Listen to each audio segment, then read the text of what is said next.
नमस्कार दोस्तों, current affairs revision for prelim 2020 में आपका स्वागत है। पॉलिटी की रिवीजन का ये हमारा 11वां लेक्चर है। इस वीडियो में हम अप्रैल महीने के पॉलिटी के करंट अफेयर्स को रिवाइज करेंगे। डिस्कशन का फर्स्ट इंपॉर्टेंट आर्टिकल संविधान के आर्टिकल 164 सेक्शन 4 से संबंधित है। ये आर्टिकल देखो काफ़ी ज़्यादा इंटरेस्टिंग है। हमारे संविधान का आर्टिकल 164 ये बोलता है, अगर कोई पर्सन विधानसभा का या फिर विधान परिषद का सदस्य नहीं है तो भी वो मंत्री पद की शपथ ले सकता है, मंत्री बन सकता है, इवन मुख्यमंत्री भी बन सकता है। मैं फिर से रिपीट करता हूं, अगर कोई पर्सन विधायक नहीं है, इवन विधान परिषद का सदस्य नहीं है, तब भी वो पर्सन मंत्री बन सकता है, मुख्यमंत्री बन सकता है। लेकिन मंत्री और मुख्यमंत्री पद की शपथ लेने के बाद 6 महीने के अंदर अंदर उस पर्सन को विधायक बनना होगा, यानी विधानसभा या फिर विधान परिषद का सदस्य बनना होगा।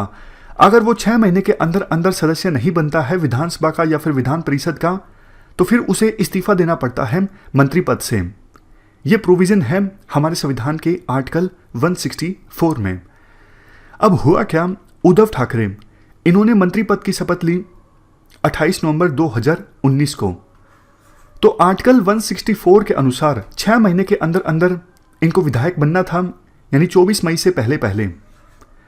24 मई तो आई नहीं, तो अभी भी इनके पास समय है, ये विधायक बन सकते हैं। बट प्रॉब्लम ये है, कोविड-19 की महामारी के चलते इलेक्शन कमीशन ने सभी राज्यसभा पोल्स को, बाई इलेक्शंस को, सिविक बॉडी इलेक्शंस को पोस्टपोन कर दिया है। मतलब कोई भी इलेक्शन फिलहाल नहीं होगा, इलेक्शन कमीशन ने ऐसा बोला है। तो इलेक्शन नहीं होगा तो फिर उद्धव ठाकरे विधायक कैसे बनेंगे, और 6 महीने के अंदर अंदर विधायक नहीं बनेंगे तो फिर उन्हें मुख्यमंत्री पद से इस्तीफा देना होगा आर्टिकल 164 के अनुसार। तो इसका क्या सॉल्यूशन निकलता है? सॉल्यूशन देखो इसके 2 हैं, बट सॉल्यूशंस के साथ प्रॉब्लम्स भी अटैच्ड हैं। पहले सॉल्यूशन की बात करें, संविधान के आर्टिकल 171 में ये प्रोविजन है, गवर्नर कुछ एमिनेंट पर्सन्स को जो लिटरेचर की फील्ड से हों, साइंस की फील्ड से हों, आर्ट, कोऑपरेटिव मूवमेंट या फिर सोशल सर्विस की फील्ड से हों, ऐसे एमिनेंट पर्सन्स को गवर्नर नॉमिनेट कर सकते हैं विधान परिषद यानी लेजिस्लेटिव काउंसिल का मेंबर। टोटल ऐसे कितने मेंबर्स लेजिस्लेटिव काउंसिल में नॉमिनेट किए जा सकते हैं गवर्नर के द्वारा? आप ये देख लीजिए, पूरी लिस्ट है।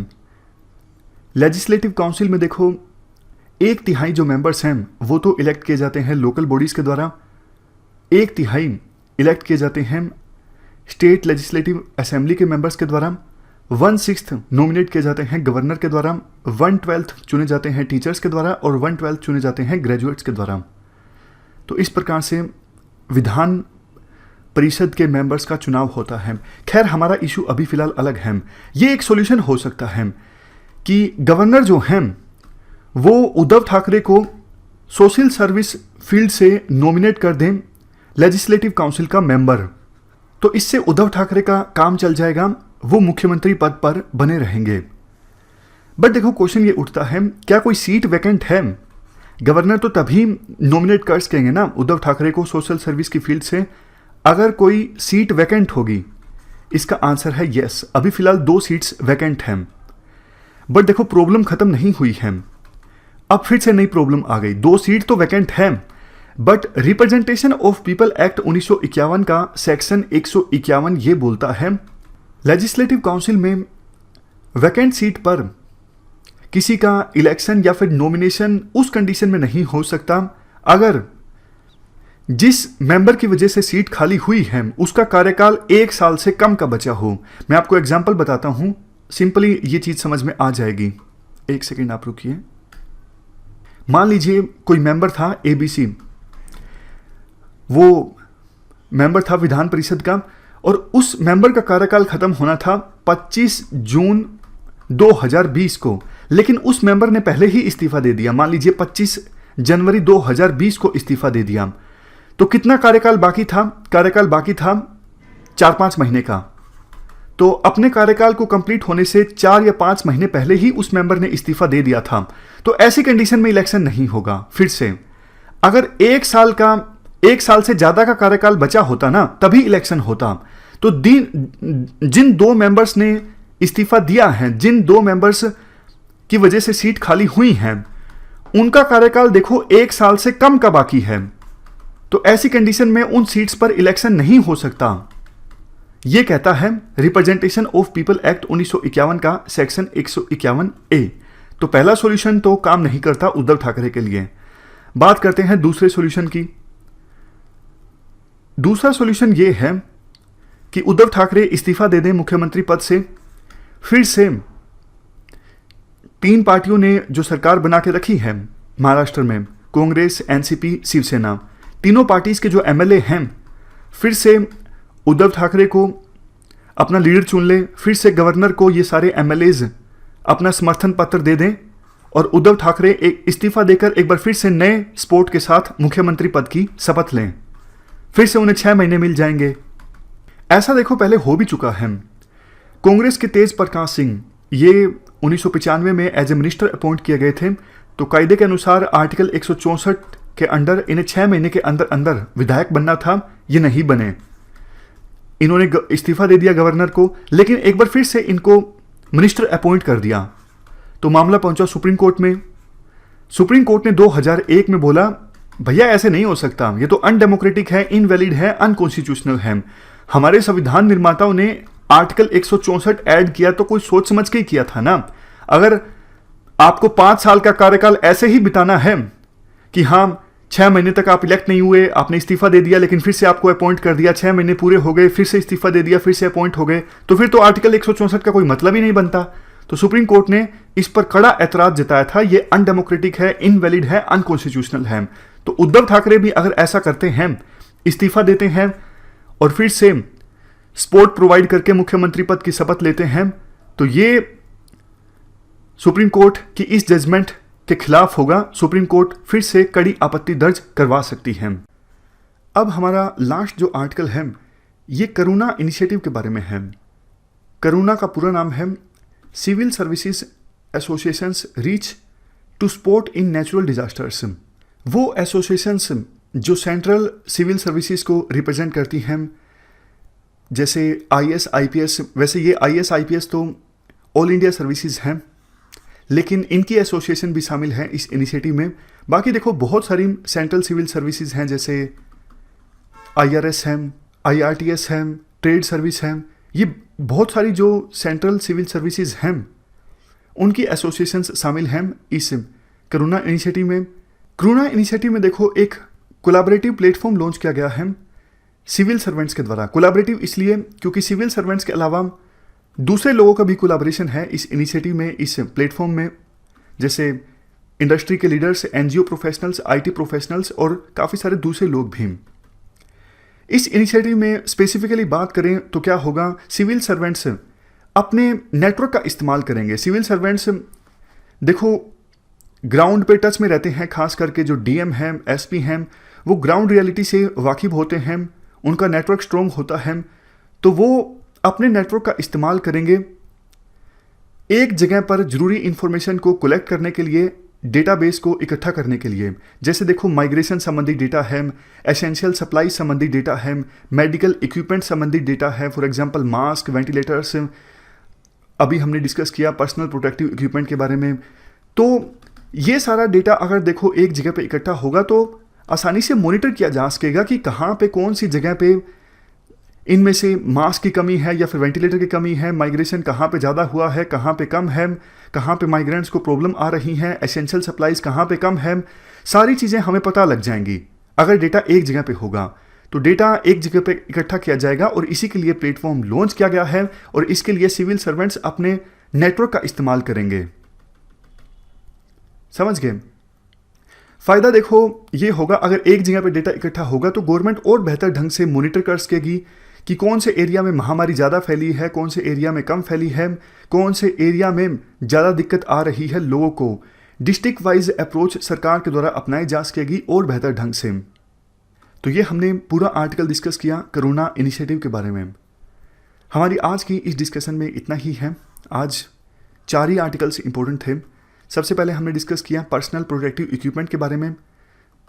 हमने state disaster risk management fund के बारे में डिस्कस किया आर्टिकल, हमने एयर क्वालिटी इंडेक्स के बारे में डिस्कस किया, सबसे लास्ट में कोरोना इनिशिएटिव के बारे में भी हमने जाना।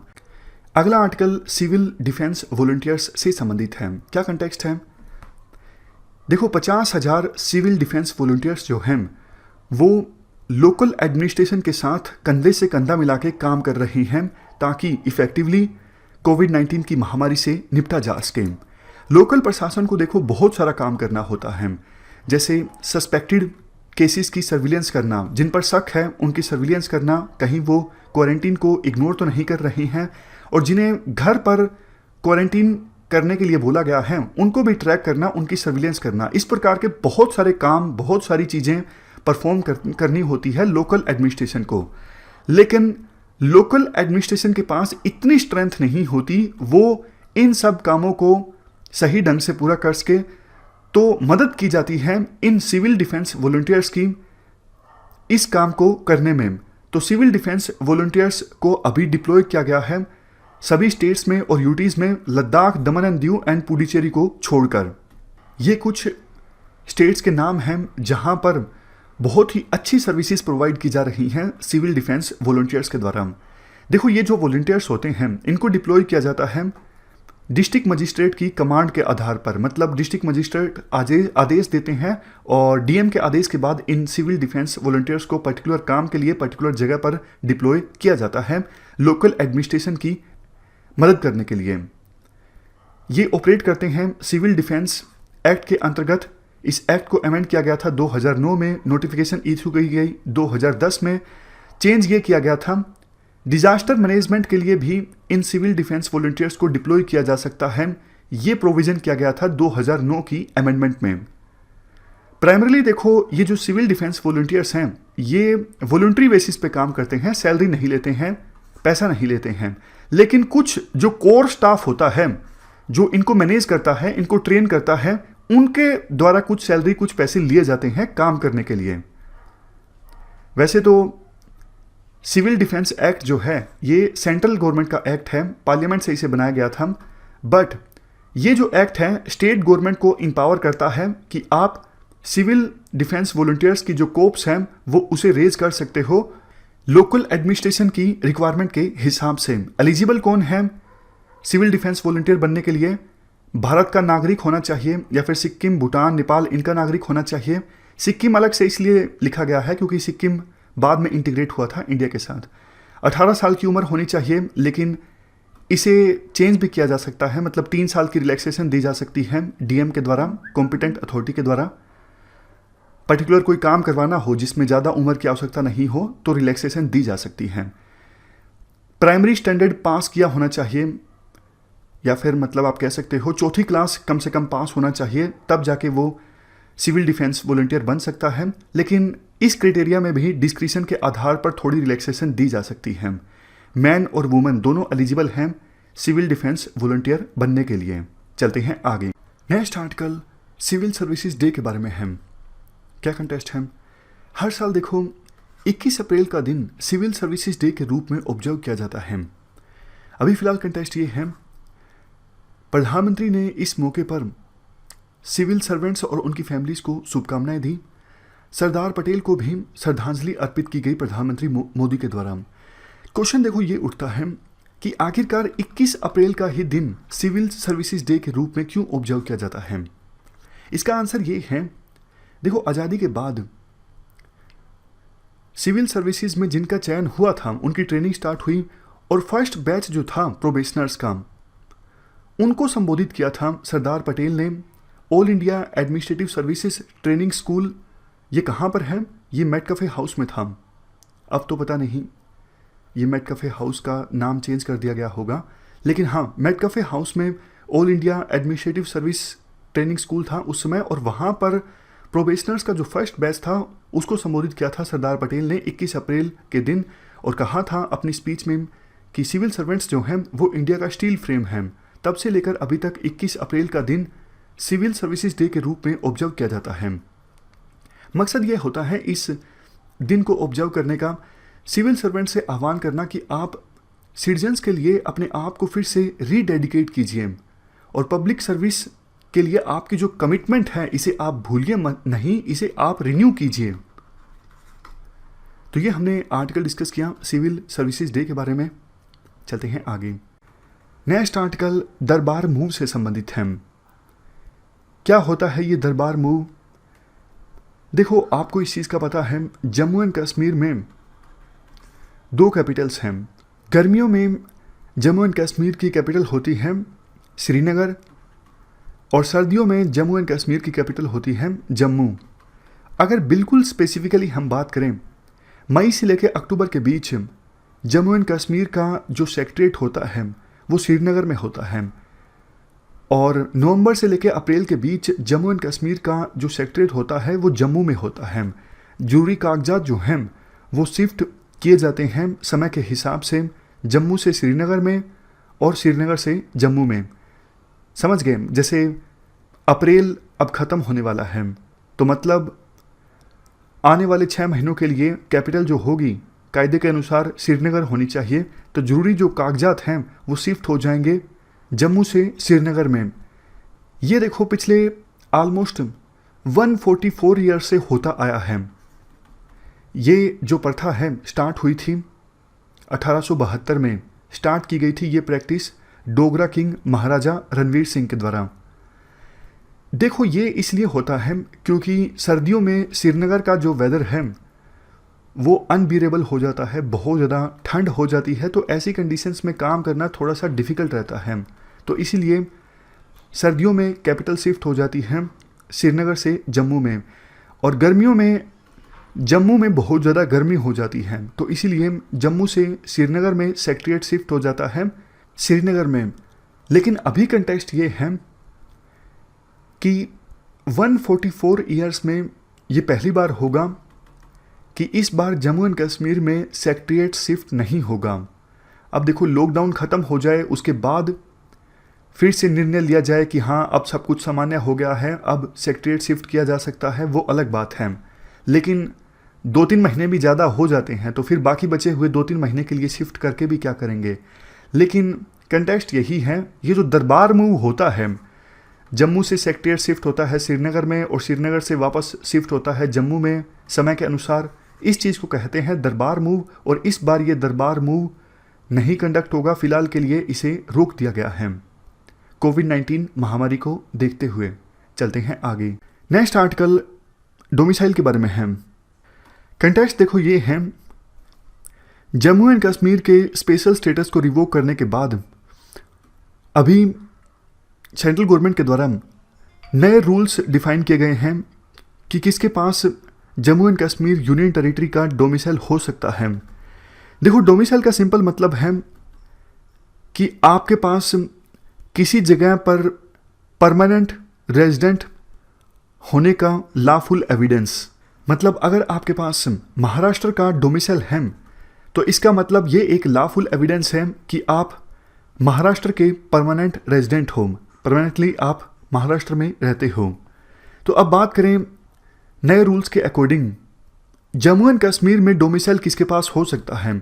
अगर देखो, कोई 15 सालों तक जम्मू एंड कश्मीर यूटी में रहा हो, या फिर किसी ने 7 सालों तक जम्मू एंड कश्मीर यूटी में पढ़ाई की हो और 10वीं या फिर 12वीं की परीक्षा जम्मू एंड कश्मीर में लोकेटेड किसी एजुकेशनल इंस्टीट्यूशन से पास की हो, या फिर वो लोग जो माइग्रेंट्स के तौर पर रजिस्टर्ड हैं जम्मू एंड कश्मीर में, या फिर उनके बच्चे, इन सभी कंडीशंस में देखो कोई भी कंडीशन फुलफिल होती है तो उसके पास जम्मू एंड कश्मीर का डोमिसाइल हो सकता है।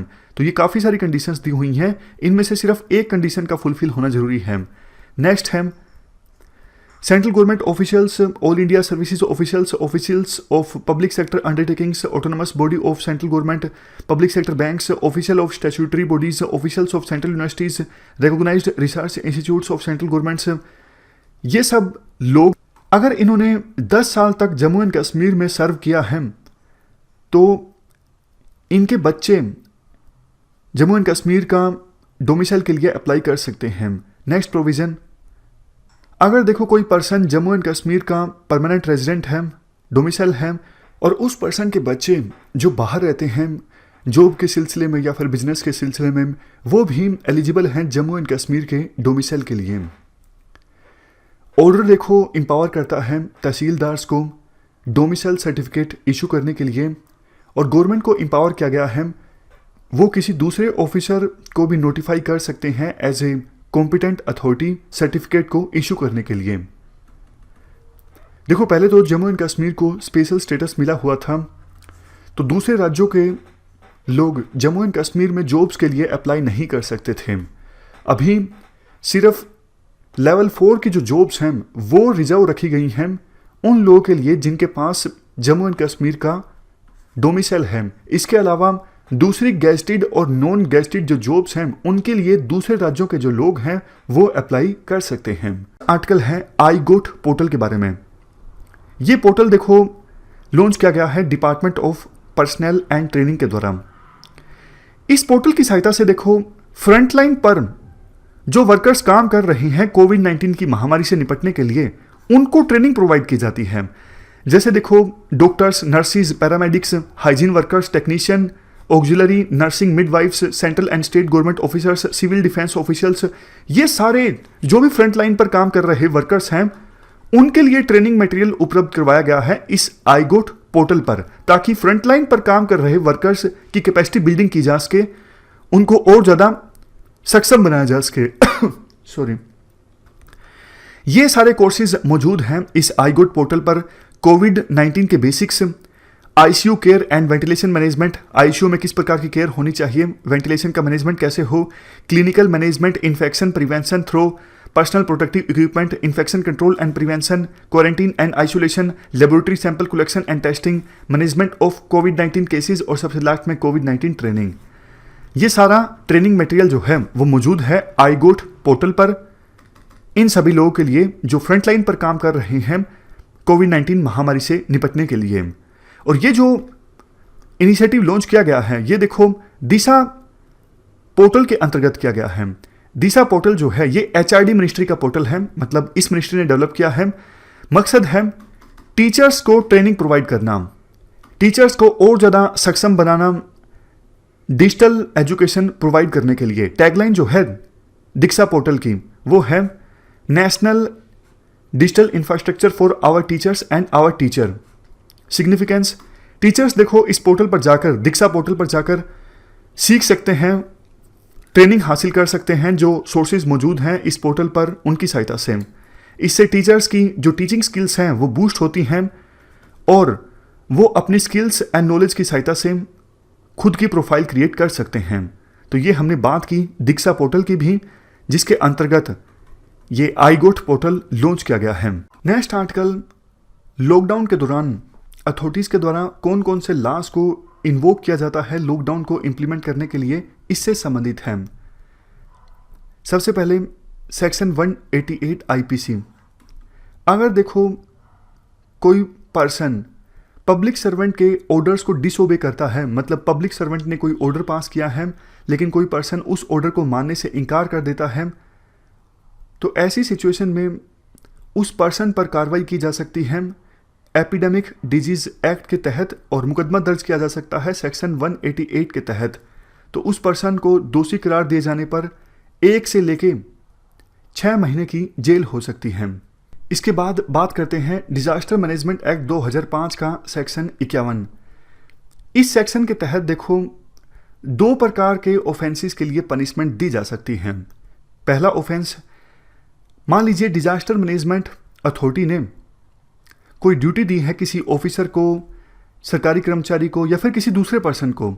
डिजास्टर मैनेजमेंट अथॉरिटी ने बोला है इन लोगों को कि आप ये ड्यूटी परफॉर्म कीजिए, लेकिन कोई पर्सन ड्यूटी करने से रोकता है इन लोगों को, ऑब्स्टेकल क्रिएट करता है, बाधा क्रिएट करता है, तो फिर ऐसे लोगों के खिलाफ कार्रवाई की जा सकती है section 51 of disaster management act 2005 के अकॉर्डिंग। और दूसरा ऑफेंस, मान लीजिए अथॉरिटीज़ ने कोई ऑर्डर पास किया है बट कोई पर्सन उस ऑर्डर को कॉम्प्लाई नहीं करता है। कहा गया था जैसे अथॉरिटीज़ के द्वारा घर के अंदर रहना है, बाहर नहीं निकलना, लेकिन वो पर्सन बाहर निकल जाता है, तो फिर उस पर्सन के खिलाफ कार्रवाई हो सकती है क्योंकि उसने अथॉरिटीज़ के ऑर्डर को नहीं माना। सेक्शन 51 लग सकता है डिजास्टर मैनेजमेंट एक्ट 2005 का। और जब देखो सेक्शन 51 के तहत पनिशमेंट दी जाती है कन्विक्शन होने पर, तो 1 साल की सज़ा हो सकती है। और अगर जान भी गई है किसी की, मान लीजिए किसी पर्सन ने अथॉरिटीज़ का ऑर्डर नहीं माना और उसकी वजह से जान चली गई किसी की, या फिर कोई बड़ा खतरा पैदा हो गया, तो फिर 2 साल की सज़ा भी हो सकती है। इसके बाद है आईपीसी यानी इंडियन पीनल कोड सेक्शन 505।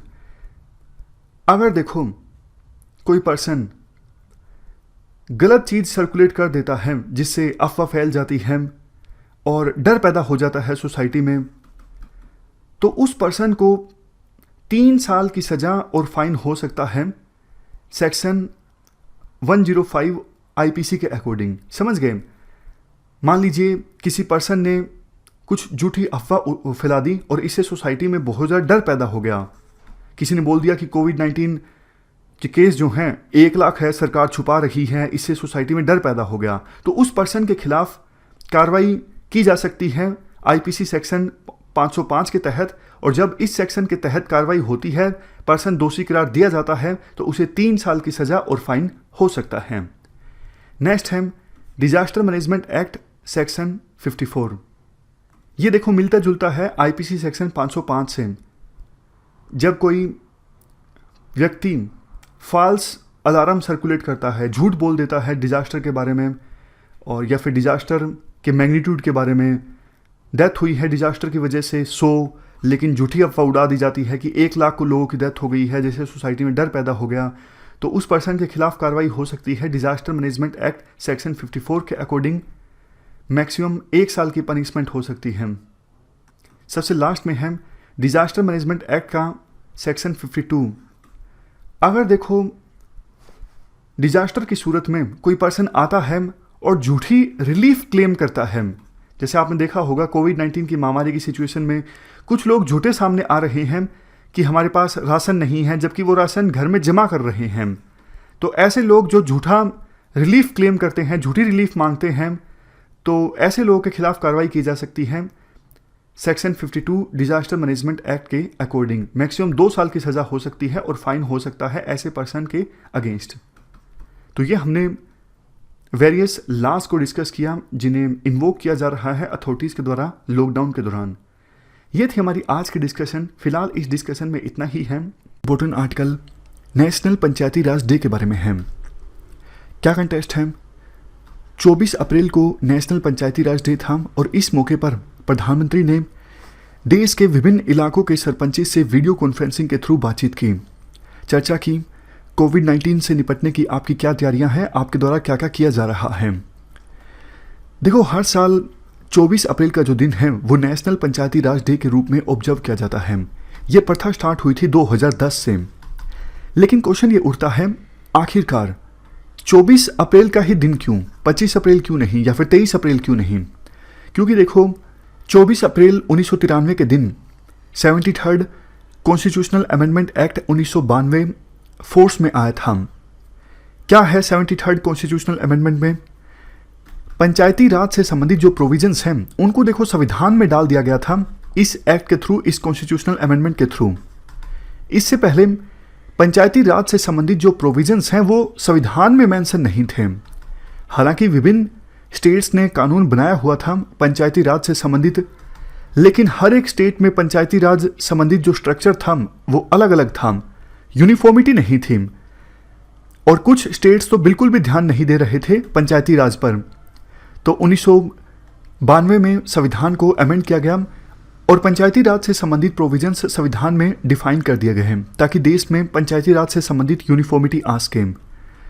अब देखो 24 अप्रैल को इस मौके पर प्रधानमंत्री के द्वारा 2 इनिशिएटिव्स लॉन्च किए गए। एक तो ई ग्राम स्वराज, ये तो एक वेबसाइट है, ई ग्राम स्वराज नाम की एक वेबसाइट है। इस पर रूरल इलाकों में जो इंफ्रास्ट्रक्चर का काम चल रहा है उसे मॉनिटर किया जा सकता है। कितने पैसों की सहायता से सड़क बन रही है या फिर स्कूल बन रहा है, कितने पैसे एलोकेट हुए हैं किस पंचायत को, ये सारी इंफॉर्मेशन आप इस पोर्टल पर जाकर प्राप्त कर सकते हो। तो ई गवर्नेंस के लिहाज से देखें तो ई ग्राम स्वराज अच्छा इनिशिएटिव है। दूसरा स्वामित्व प्रोग्राम। देखो ग्रामीण इलाकों में एक प्रॉब्लम ये फेस की जाती है जनरली कि किसानों की जो ज़मीन है उसके कागजात किसानों के पास नहीं हैं। मतलब बहुत सालों से किसान उस ज़मीन पर खेती करते आ रहे हैं, लेकिन कोई रिकॉर्ड नहीं है कि ये ज़मीन जो है वो हमारी ज़मीन है, क्योंकि ज़मीन की पैमाइश नहीं हुई है बहुत सालों से। तो इसीलिए स्वामित्व प्रोग्राम में क्या होगा, ड्रोन की सहायता से, गूगल मैपिंग की सहायता से या फिर लेटेस्ट दूसरे टेक्नोलॉजी की सहायता से ग्रामीण इलाकों की जो ज़मीन है उसकी पैमाइश होगी और प्रॉपर रिकॉर्ड मेंटेन किए जाएंगे ये ज़मीन किसकी है, ताकि फ्यूचर में किसी ज़मीन का इस्तेमाल भी करना पड़े तो उसे सरकार आसानी से यूज कर सके। तो ये है स्वामित्व प्रोग्राम। चलते हैं आगे। नेक्स्ट आर्टिकल सुप्रीम कोर्ट की एक जजमेंट से संबंधित है। सुप्रीम कोर्ट ने यह कहा है डीम्ड यूनिवर्सिटीज अब एंटी करप्शन लॉ के अंडर आएंगी। देखो, जो प्रिवेंशन ऑफ करप्शन एक्ट 1988 है, इसमें प्रोविजन है अगर कोई पब्लिक सर्वेंट करप्शन करता है तो उसके खिलाफ इस एक्ट के अंडर केस दर्ज किया जा सकता है। 2018 में इस एक्ट को अमेंड भी किया गया था और अमेंडमेंट के अनुसार अब देखो, ना सिर्फ रिश्वत लेना बल्कि रिश्वत देना भी अपराध है। और बिल में रिश्वत देने और लेने वाले को 3 से 7 साल की सजा हो सकती है, इवन फाइन भी हो सकता है। तो ये अमेंडमेंट हुई थी प्रिवेंशन ऑफ करप्शन एक्ट 1988 में 2018 में, यानी 2 साल पहले ये 2 प्रोविजंस और इसके अलावा और भी काफी सारे प्रोविजंस ऐड किए गए थे। हाँ, तो हम बात कर रहे थे कि डीम्ड यूनिवर्सिटी भी अब इस एंटी करप्शन लॉ के अंडर आएंगी। देखो, अगर किसी कंपनी में, प्राइवेट ऑर्गेनाइजेशन में कोई करप्शन होता है तो फिर जिन्होंने करप्शन किया है उनके खिलाफ केस दर्ज नहीं किया जा सकता। इस प्रिवेंशन ऑफ करप्शन एक्ट 1988 में सिर्फ पब्लिक सर्वेंट्स के खिलाफ केस दर्ज किया जा सकता है अगर उन्होंने करप्शन किया है। लेकिन अब सुप्रीम कोर्ट की जजमेंट आई है कि डीम्ड यूनिवर्सिटी के ऑफिशियल्स, कोई इंडिविजुअल हो, अथॉरिटीज हो, ऑफिशियल्स हो जो डीम्ड यूनिवर्सिटी के हैं, अगर उनके द्वारा करप्शन किया जाता है तो उनको पब्लिक सर्वेंट माना जाएगा और प्रिवेंशन ऑफ करप्शन एक्ट 1988 के तहत केस दर्ज होगा। डीम्ड यूनिवर्सिटीज की हम बात करें, देखो, यूजीसी यानी यूनिवर्सिटी ग्रांट कमीशन एक्ट 1956 के अंडर जो ड्यूटी यूनिवर्सिटीज की होती है एकेडमिक डिग्रीज प्रोवाइड करना, जिसे सोसाइटी में रिकॉग्नाइज किया जाता है, उसी प्रकार से डीम्ड इंस्टीट्यूशन की भी यही ड्यूटी होती है कि एकेडमिक डिग्रीज प्रोवाइड करना जिसे सोसाइटी में रिकॉग्नाइज किया जाता है। अगर पर्टिकुलर सेक्शन की हम बात करें, यूजीसी एक्ट 1956 का जो सेक्शन 3 है, इस सेक्शन 3 के अनुसार किसी हायर एजुकेशन के इंस्टीट्यूशन को जो किसी पर्टिकुलर एरिया ऑफ स्टडी में काफ़ी हाई स्टैंडर्ड के साथ एजुकेशन प्रोवाइड कर रहा है, तो सेंट्रल गवर्नमेंट की एडवाइस के बाद उस इंस्टीट्यूशन को डीम्ड टू बी यूनिवर्सिटी का दर्जा दिया जा सकता है। और एक बार किसी हायर एजुकेशन के इंस्टीट्यूशन को डीम्ड टू बी यूनिवर्सिटी का दर्जा दे दिया जाता है तो उस हायर एजुकेशन के इंस्टीट्यूशन के पास वही एकेडमिक स्टेटस और प्रिविलेजेस हासिल होती हैं जो आमतौर पर यूनिवर्सिटी के पास होती हैं। तो ये हमने डीम्ड यूनिवर्सिटी के बारे में डिस्कस किया और अब deemed university prevention of corruption act 1988 के अंडर आएंगी। चलते हैं आगे। Next article, NPR 2010 and 2020 format. Bihar assembly ने एक यूनानिमस रेजोल्यूशन पास किया है। यूनानिमस रेजोल्यूशन मतलब बहुत सारे लोग अग्री कर रहे थे ये रेजोल्यूशन से बिहार की असेंबली में। ये रेजोल्यूशन ये कह रहा है कि एनआरसी बिहार में नहीं होगी, बिहार स्टेट में एनआरसी नहीं की जाएगी। फिर क्या होगा, एनआरसी के बदले एनपीआर किया जाएगा और एनपीआर भी 2020 के फॉर्मेट के हिसाब से नहीं होगा। 2020 की फॉर्मेट नहीं माने जाएगी एनपीआर के वक्त, और एनपीआर होगा कंप्लीटली 2010 में जो फॉर्मेट था, जो गाइडलाइंस प्रोवाइड की गई थी उसके हिसाब से होगा एनपीआर। अब देखें चलें एनपीआर क्या है और 2010 गाइडलाइंस क्या थी और 2020 की गाइडलाइंस क्या है, और ये दोनों एक दूसरे से डिफरेंट होते हैं। एनपीआर नेशनल पॉपुलेशन रजिस्टर है। ये एक डाटाबेस प्रोवाइड करता है वो लोग जहाँ पे रह रहे हैं, 6 मंथ्स हो गए जिनको रहते रहते और आगे भी 6 मंथ्स के लिए रह रहे हैं, वो उनको यूजुअल रेसिडेंस कहा जाएगा। एनपीआर और सेंसस में क्या डिफरेंस है? एनपीआर क्या है? एनपीआर एक इंडिविजुअल का होता है, आइडेंटिटी स्पेसिफिक होता है एनपीआर, कि आपका नाम जाना जाता है, फादर का नाम जाना जाता है, इस तरह से। लेकिन सेंसस क्या है? सेंसस देखिए एक जस्ट इंफॉर्मेशन प्रोवाइड करता है कि कोई रह रहा है या नहीं रह रहा है एक हाउस होल्ड में, एक घर में कितने लोग रह रहे हैं, वो सेंसस होता है। लेकिन यहाँ पे एनपीआर क्या है? एक आइडेंटिटी, इनका नाम क्या है, इनके डैड का नाम क्या है, वो आइडेंटिटी एनपीआर में की जाती है। सेंसस में सिर्फ कितने लोग रह रहे हैं वो जाना जाता है। अब ये इशू क्या है? 2020 फॉर्मेट और 2010 फॉर्मेट से कितना डिफरेंट है? देखिए 2010 एनपीआर में जो चीजें बताई गई है वो ये है कि एक नाम चाहिए पर्टिकुलर रेसिडेंट का, रिलेशनशिप क्या है, हाउस होल्ड जो रह रहे हैं, फैमिली के जो हेड मेंबर है उनके साथ एक इंडिविजुअल का रिलेशन क्या है, इनका जेंडर क्या है, डेट ऑफ बर्थ क्या है इनकी, मैरिटल स्टेटस क्या है, एजुकेशनल क्वालिफिकेशन क्या है, ऑक्यूपेशन या कुछ एक्टिविटी करते हैं ये, और इनके पेरेंट्स के नाम क्या है, प्लेस ऑफ बर्थ इनका, और नेशनलिटी क्या है इनकी, और इसके अलावा प्रेजेंट एड्रेस क्या है, और ये कितने ड्यूरेशन से ये प्रेजेंट एड्रेस पे है, और इनका परमानेंट एड्रेस क्या है। ये सारी चीजें जाने जाते हैं। 15 आइडेंटिटी पर्टिकुलर्स जाने जाते हैं 2010 के फॉर्मेट में। 2020 का फॉर्मेट ये कह रहा है कि देखिए आपको रिक्वायरमेंट होगा रेसिडेंट्स के, रेसिडेंट्स आप यहाँ के रहने वाले हैं ये बताने के लिए आपको मदर टंग आना चाहिए, और आपके पेरेंट्स का प्लेस क्या है डेट ऑफ बर्थ की, और इनके डेट्स ऑफ बर्थ क्या है वो भी बताना चाहिए।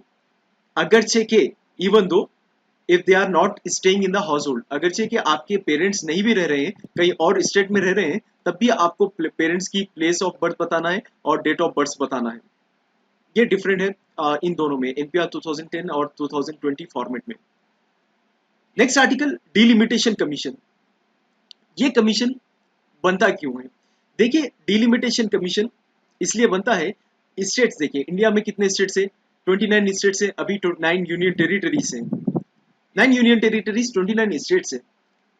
तो लोकसभा को रिप्रेजेंट करने वाले सीट्स कितने हैं?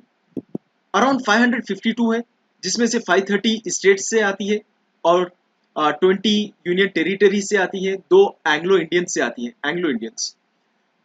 530 स्टेट्स से कैसा आती है जब स्टेट्स 29 है?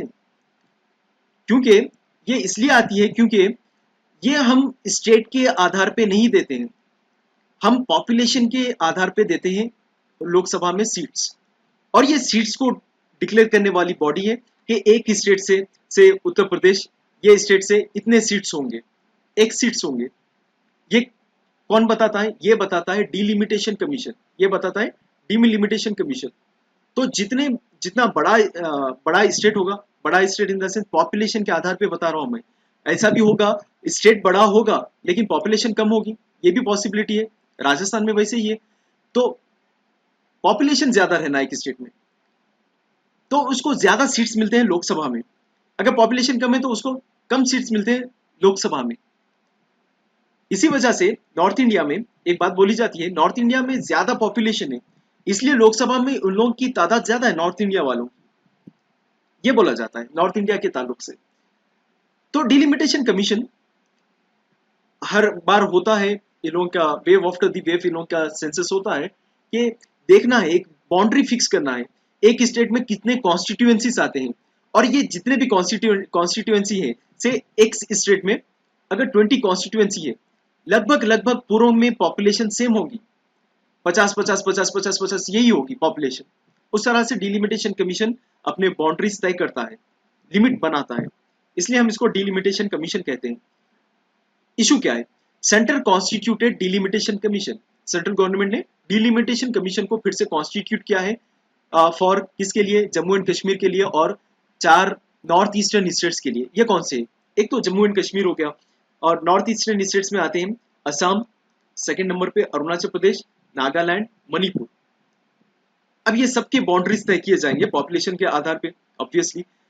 ये 2002 का लास्ट डिलिमिटेशन कमीशन हुआ था, जहां पे जम्मू कश्मीर और ये 4 नॉर्थन ईस्टर्न स्टेट्स छूट गए थे ड्यू टू वेरियस रीजंस, ये सारे चीजें छूट गए थे। अब फिर से फॉर्मुलेट होंगी, फिर से कॉन्स्टिट्यूट की जा रही है delimitation commission. Former supreme court के जज है एक रंजना प्रकाश देसाई, इनको अपॉइंट किया गया है as a chairman of delimitation commission.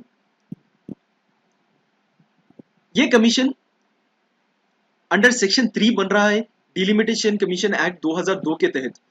देखिए ये कमीशन जो भी चीजें बोलेगा ये मैंडेट हो जाएगी, वही लिमिट मान ली जाएगी लोकसभा और असेंबली कॉन्स्टिट्यूएंसीज के जम्मू एंड कश्मीर में और बाकी के अदर स्टेट्स में ये मानना पड़ेगा उन लोग को। डिलिमिटेशन कमीशन एक डिलिमिटेशन है क्या? डिलिमिटेशन मींस द एक्ट और प्रोसेस ऑफ फिक्सिंग लिमिट्स। एक लिमिट तय कर दी जाती है डिलिमिटेशन कमीशन के द्वारा और वो मानी जाती है, और बाउंड्रीज ऑफ टेरिटोरियल कॉन्स्टिट्यूएंसी भी फिक्स कर दी जाती है कंट्री में। मतलब डिलिमिटेशन कमीशन लोकसभा के लिए भी कॉन्स्टिट्यूएंसी तय करेगा और असेंबली के लिए भी कॉन्स्टिट्यूएंसी तय करेगा। ये जॉब है डिलिमिटेशन कमीशन की, एक हायर बॉडी है, और ये हायर बॉडी को बोलते हैं हम डिलिमिटेशन कमीशन और बाउंड्री कमीशन। इंडिया में डिलिमिटेशन कमीशन को 4 टाइम कॉन्स्टिट्यूट किया गया है। एक तो 1952 में अंडर डिलिमिटेशन कमीशन एक्ट 1952, इन 1963 में under the delimitation commission of 1962, 1973 में भी किया गया अंडर डिलिमिटेशन कमीशन 1972, और जब 2002 में तय किया गया था under delimitation commission of 2002, same चीज, यही चीज 2002 का अंडर सेक्शन 3 के तहत हमने फिर से इसका काम स्टार्ट कर दिया है कि जम्मू एंड कश्मीर और बाकी 4 नॉर्थ ईस्टर्न स्टेट्स के भी डिलिमिटेशन बाउंड्री तय किया जाए। डिलिमिटेशन कमीशन एक हायर पावर बॉडी है और इनके जो भी ऑर्डर्स होते हैं वो कोई भी कोर्ट ऑफ लॉ में क्वेश्चन नहीं किए जाएंगे। Next article, curative petition. देखिए क्यूरेटिव पिटीशन आपने न्यूज में सुना ही होगा, बार बार क्यूरेटिव पिटीशन सबमिट करके ये लोग बच जा रहे थे निर्भया कांड के जितने भी एलिस्ट एक्यूज पर्सन थे। ये पर्सन्स के पास जो भी एक्यूज होते हैं उन लोगों के पास बहुत सारे ऑप्शंस होते हैं कि अपनी बेगुनाही साबित करो। इवन दो कोर्ट ने डिक्लेयर कर दिया है तो इन लोगों के पास चांसेस होते हैं। एक तो होगा ये रिव्यू पिटीशन डाल सकेंगे, सेकंड ये लोग क्यूरेटिव पिटीशन की मदद ले सकते हैं, और थर्ड प्रेसिडेंट या गवर्नर से मर्सी सीक कर सकते हैं। ये ऑप्शंस होंगे। ठीक है, जो भी चीजें हैं, जो भी एक्यूज पर्सन है वो पहले तो ट्रायल कोर्ट में जाएगा, फिर उसके बाद में हाई कोर्ट में आएगा, फिर हाई कोर्ट ने भी रिजेक्ट कर दी है इनकी मांग तो सुप्रीम कोर्ट जाएगा। सुप्रीम कोर्ट जाने के बाद में सुप्रीम कोर्ट ने जब रिजेक्ट कर देगा, सुप्रीम कोर्ट जब फाइनल वर्डिक्ट दे देगा जैसा कि डेथ पनिशमेंट, तब ये लोग के पास 3 ऑप्शन होते हैं, एक review, second curative, third mercy petition, कि प्रेसिडेंट से आप जाके ना मर्सी सीक कर ले। ये क्यूरेटिव पिटीशन क्या है देखेंगे। रिव्यू पिटीशन में बेसिकली होता क्या है मैं बता दूं थोड़ी देर में। रिव्यू पिटीशन में फिर से केस को फिर से सुना जाता है। मर्सी पिटीशन में प्रेसिडेंट अगर चाहें तो इनके ऊपर मर्सी दे सकते हैं कि इनका कैपिटल पनिशमेंट कंप्लीटली ऑफ कर दें या इनकी सजा जो है उसको कम कर दें, इस तरह के। क्यूरेटिव पिटीशन क्या है? क्यूरेटिव पिटीशन एक फाइनल और लास्ट ऑप्शन होता है कि आप जस्टिस को एक्वायर कर सकें, और ये है ना कॉन्स्टिट्यूशन ऑफ इंडिया में प्रॉमिस किया है और मेंशन भी किया है। ये एक एवॉल्व प्रोसीजर है, एपेक्स कोर्ट के साथ ये एवॉल्व हुआ है। क्यों एवॉल्व हुआ है? कि मिसकैरियज ऑफ जस्टिस नहीं होना है, सबको लॉ ग्रांट करना है, इसकी वजह से ये इवोल्यूशन प्रोसेस है। ये कॉन्सेप्ट आया था क्यूरेटिव पिटीशन का एक लैंडमार्क जज के तहत। लैंडमार्क जजमेंट हुआ था, landmark judgment Rupa Ashok Hurra versus Ashok Hurra and ANR 2002। यहां से शुरुआत हुई थी क्यूरेटिव पिटीशन की। ये कॉन्सेप्ट क्यूरेटिव पिटीशन का सपोर्ट करता है under article 137 of constitution of India. Article जो एनेबल करता है सुप्रीम कोर्ट को कि अपना खुद का जजमेंट रिव्यू करे, वो है आर्टिकल 145। ये पिटीशंस जो होते हैं ये विद इन 30 डेज फिलअप करना चाहिए। डेट ऑफ जजमेंट और ऑर्डर के होते ही 30 डेज का टाइम मिलेगा, वहां पे आप है ना ये इस तरह के क्यूरेटिव पिटीशंस फाइल कर सकते हैं। ये क्यूरेटिव पिटीशन जजेस डिसाइड करते थे पहले चैम्बर्स में, लेकिन अभी ओपन कोर्ट हियरिंग हो रही है। अगेन ये इंपॉर्टेंट होगा कि जजमेंट किस तरह से इंपॉर्टेंट है, ये केस किस तरह से जा रहा है, उसके हिसाब से अगर कोर्ट चाहें, जजेस चाहें तो ओपन कोर्ट हियरिंग भी की जा सकती है, जहां पे सब लोग प्रेजेंट हो गए और इसकी रिकॉर्डिंग की जाती है। क्यूरेटिव पिटीशन, ये जो पिटीशन है इसको समझते हैं। देखिए, होता ये है, आप देखें ये चार जो एक्यूज पर्सन थे ये केस के, एक दो तीन चार, ये लोग अलग अलग वे में एक के बाद एक क्यूरेटिव पिटीशन फाइल किए थे। तो आपके मन में ये डाउट आया होगा कि जब एक का रिजेक्ट हो गया तो दूसरों के रिजेक्ट नहीं हुए, और जब एक का रिजेक्ट हो गया तो इसको तो दे देना था फांसी, इसको तो हैंग कर देना था। नहीं कर सकते, क्योंकि इस तरह के जजमेंट्स आए हैं हमारे पास बार बार कि ऐसा ऐसा भी देखने को मिला, एक एक्स को पनिशमेंट होने के बाद, एक्स को हैंग करने के बाद वाई जेड ए, ये लोग निर्दोष निकले, इनको माफ कर दिया गया। तो साथ ही साथ कलेक्टिवली इनको पनिशमेंट, कलेक्टिवली इन्होंने क्राइम किया था, इसलिए कलेक्टिवली इनको पनिशमेंट दिया जाएगा, ये एक जजमेंट में तय किया गया था। और उसी के हिसाब से ये लोग बचे जा रहे थे, इसी की वजह से ये लोग का डेट ऑफ हैंगिंग आगे बढ़ा दी जा रही थी। तो इस डिस्कशन में फिलहाल इतना ही है। Thank you very much for discussion.